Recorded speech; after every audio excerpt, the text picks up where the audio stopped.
ಯಾವ ಅಭಿವೃದ್ಧಿ ಮಾಡಿದಾರ್ರಿ? ನಾನು ಇವತ್ತು ಕೂಡ ಸವಾಲಾಗ್ತೇನೆ ಮುಖ್ಯಮಂತ್ರಿಗಳಿಗೆ.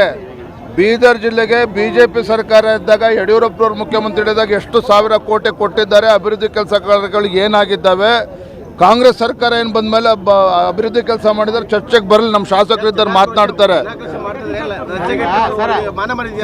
ಮಾನ್ಯ ಮರ್ಯಾದೆ ಇದೆಯೋ ಇಲ್ಲ ಅಂತೇಳಿ ಜನ ಕೇಳ್ತಾ ಇದಾರೆ ಸಿದ್ದರಾಮಯ್ಯನವ್ರಿಗೆ, ಕಾಂಗ್ರೆಸ್ ಸರ್ಕಾರಕ್ಕೆ.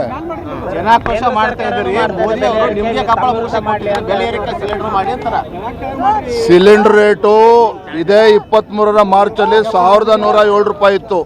300 ರೂಪಾಯಿ ಕಡಿಮೆ ಮಾಡಿದ್ದಾರೆ ನರೇಂದ್ರ ಮೋದಿಜಿಯವರು, ಕೇಂದ್ರ ಸರ್ಕಾರ. ಇವರು ಇವತ್ತು 50 ಅಗತ್ಯ ವಸ್ತುಗಳ ಬೆಲೆಯನ್ನು ಜಾಸ್ತಿ ಮಾಡಿದ್ದಾರೆ. ಡೀಸೆಲ್ ಮೇಲೆ 5-6 ರೂಪಾಯಿ ಜಾಸ್ತಿ ಮಾಡಿದ್ದಾರೆ 20 ತಿಂಗಳಲ್ಲಿ. ಪೆಟ್ರೋಲ್ ಮೇಲೆ 3 ರೂಪಾಯಿ ಜಾಸ್ತಿ ಮಾಡಿದ್ದಾರೆ. ಇದರ ಪರಿಣಾಮ ಇವತ್ತು ಜನ ಬಳಕೆ ವಸ್ತುಗಳ ಮೇಲೆ ಇವತ್ತು ಭಾಳ ದುಬಾರಿ ಆಗಿದೆ. ಕರ್ನಾಟಕ ರಾಜ್ಯ ಅಂತೇಳಿ ದುಬಾರಿ ರಾಜ್ಯ ಅಂತೇಳಿ ಜನ ಮಾತನಾಡ್ತಾ ಇದ್ದಾರೆ. ಇದಕ್ಕೆ ಸಿದ್ದರಾಮಯ್ಯನವರು ಉತ್ತರ ಕೊಡಬೇಕು.